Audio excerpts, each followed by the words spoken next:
Hai para pembelajar IELTS, kali ini kita akan membahas tentang intro to reading, bagaimana reading dalam IELTS itu seharusnya kita persiapkan. Jadi di pertemuan pertama ini kita akan melihat apa saja yang harus kita persiapkan ketika menghadapi soal reading. Oke, bersama saya Mahurni di Mites. Oke, apa sih yang diharapkan dalam reading? Dan bagaimana cara kita supaya bisa mendapatkan skor yang kita butuhkan? Taruhlah skor yang kita butuhkan adalah 7 atau 7,5 atau bahkan lebih dari itu. Apa yang harus dipersiapkan? Nah, hal yang paling mendasar yang harus kita siapkan adalah kita harus mengenal reading itu seperti apa, urutan keberapa.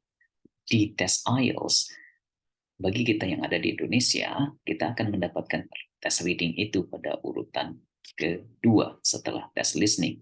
Dan ini jika kita mengambil tes berbasis kertas.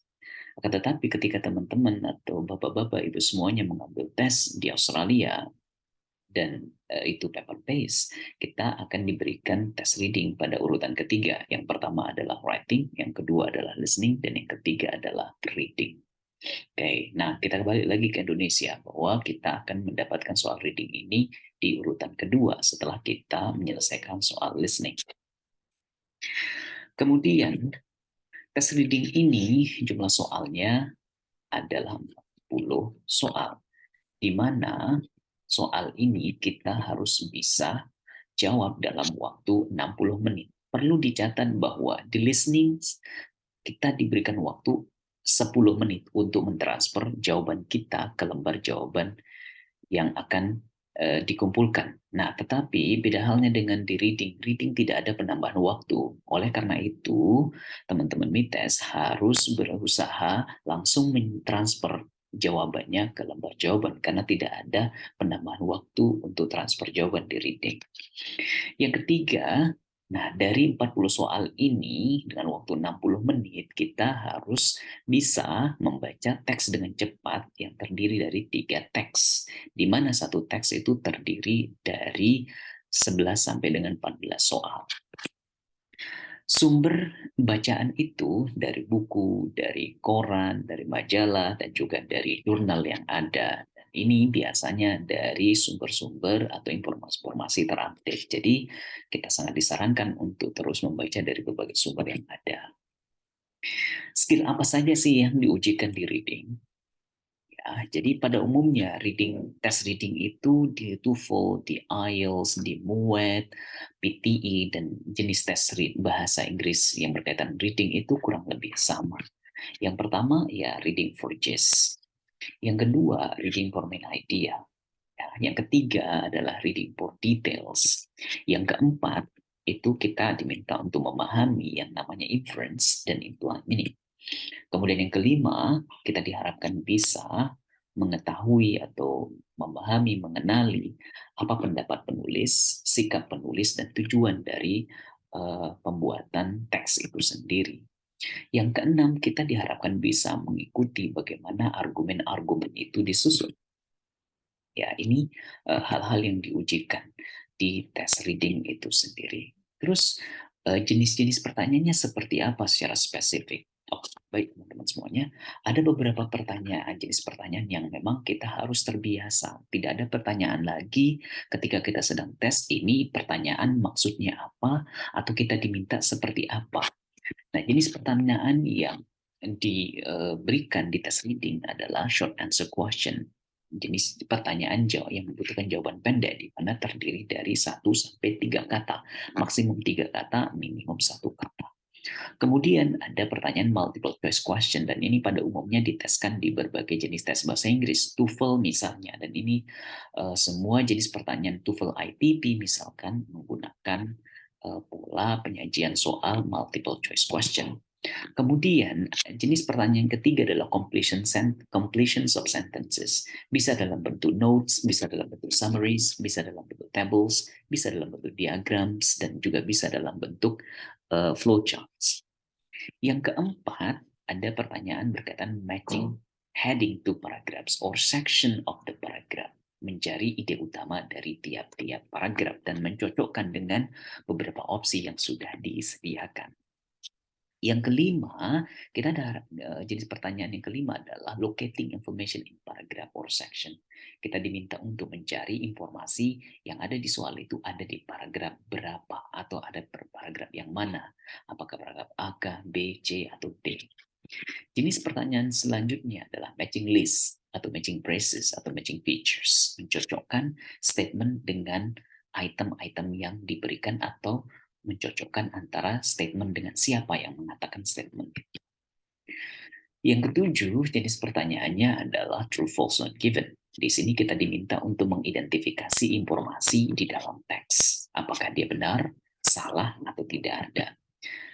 Nah, pertanyaan ke-8 itu mirip dengan pertanyaan nomor 7, tetapi ada sedikit perbedaan. Perbedaannya adalah kita mengidentifikasi pandangan atau pendapat dari seorang penulis. Makanya di sini dinyatakan istilahnya yes, no, not given. Nah, inilah sederet jenis-jenis pertanyaan yang memang kita akan hadapi di soal IELTS, khususnya di tes reading. Apa sih yang seharusnya kita persiapkan sebelum mengikuti tes ini? Nah, seperti apa persiapan sebelum mengikuti pelatihan misalnya, sebelum fokus di mempelajari IELTS? Oke, Sobat BTS, jadi yang harus dipersiapkan dengan baik, dengan serius, yang pertama adalah build your vocabulary and synonyms word bank since it is vocabulary test. Mungkin saya pribadi akan menyatakan bahwa ini 75 bahkan sampai 80% ini adalah tes kosakata. Makin banyak sobat mites atau Bapak Ibu semuanya menguasai kosakata, maka soal reading itu akan makin mudah. Trust me, it works. I can say 75 to 80%.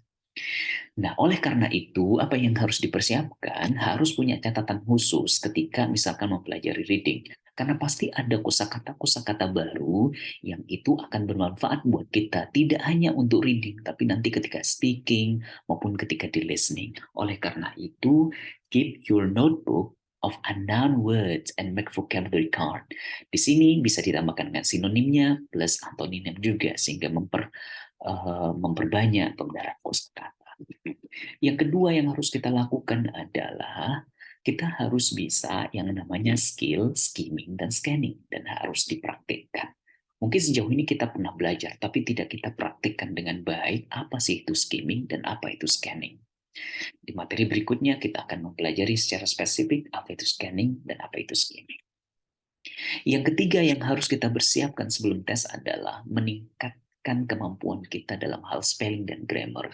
Ini jangan diremehkan karena memang ketika kita memindahkan jawaban kita misalkan salah satu kata pun itu tidak dibenarkan. Maksudnya misal kita menggunakan kata vocation, ya di mana yang kita maksud adalah itu SMK, tetapi kita tulis vacation, di mana artinya itu adalah liburan. Hati-hati, spelling is important. Begitu juga grammar. Di soal kita diminta untuk menyebutkan yang plural, tetapi kita lupa menaruh S-nya, maka itu juga akan dinyatakan salah.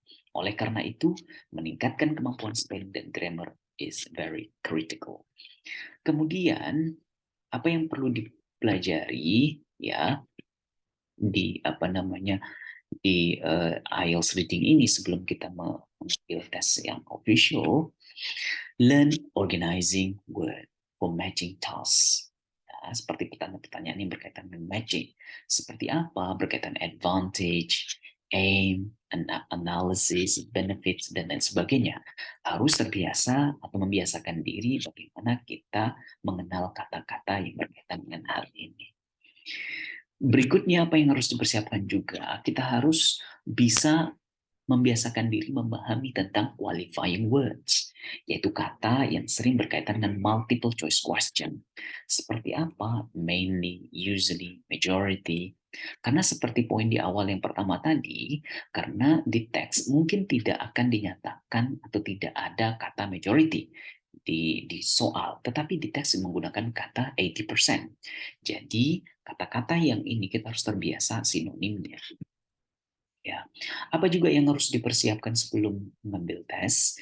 Read from variety sources. membaca dari berbagai sumber akan memperkaya kita tentang kosakata plus background knowledge yang mungkin akan bermanfaat ketika kita sedang tes. Sobat Mites mungkin akan menemukan atau terbiasa dengan kata delivery, yang mana arti kata delivery itu adalah mengantar. Tetapi kata delivery ini tidak selamanya berarti mengantar. Misalkan dalam konteks kesehatan, delivery artinya melahirkan. Begitu juga kata interest. Interest di sini artinya menarik, bidang studi ketika dikaitkan dia dengan pendidikan. Tetapi ketika dia dikaitkan dengan perbankan, maka maknanya adalah bunga bank. Oleh karena itu, membaca dari berbagai sumber itu sangat bermanfaat untuk meningkatkan kemampuan kita dalam hal kosakata dan juga konteks dari sebuah paragraf. Kemudian do practice test, of course, this is very essential. Latihan, latihan, dan latihan. Tapi jangan lupa, latihannya harus diiringi dengan analisis. Ya, kalau sekedar latihan dan menemukan atau mendapatkan jawabannya A, B, C, D, atau benar ini, salah ini, tapi tidak menganalisa di mana lokasi dari jawaban itu, paragrafnya di mana, analisisnya seperti apa, maka peningkatan itu tidak akan signifikan didapatkan. Latihan dengan analisis adalah cara yang terbaik untuk kita bisa meningkatkan skor dari TOEFL itu sendiri. Ya, di samping itu, kita harus bisa memahami makna dari arti-arti yang ada tuh untuk meningkatkan seberapa cepat kita menjawab soal. Nah, ketika latihan, selalu gunakan timer. Jangan sekali-kali menggunakan timer. Logikanya seperti pelari. Pelari tidak akan mungkin bisa mencapai sprint dengan waktu yang begitu singkat ketika dia latihan tidak menggunakan timer. Oleh karena itu, tes reading juga kita harus mempersiapkan diri dengan timer karena tes ini tidak hanya berkaitan dengan kemampuan kita, knowledge kita tentang kosakata maupun tentang background teks yang memang sedang kita hadapi, tetapi juga kecepatan kita berpikir, kecepatan menganalisa, dan kecepatan memutuskan. Oleh karena itu, latihan dengan timer itu sangat penting sekali. Ya, karena ketika sudah latihan dengan timer, of course we will become more comfortable ya with the reading test. Oleh karena itu, dengan latihan yang sering menganalisa soal, dengan menerapkan timer, dan juga akan membuat kita terbiasa dengan tes reading itu sendiri. Ya, demikian eh, penjelasan mengenai intro to reading ini. Semoga pembahasan kita mengenai reading ini bermanfaat untuk Sobat Mites juga Bapak Ibu semuanya. Demikian, sekian. Assalamualaikum warahmatullahi wabarakatuh.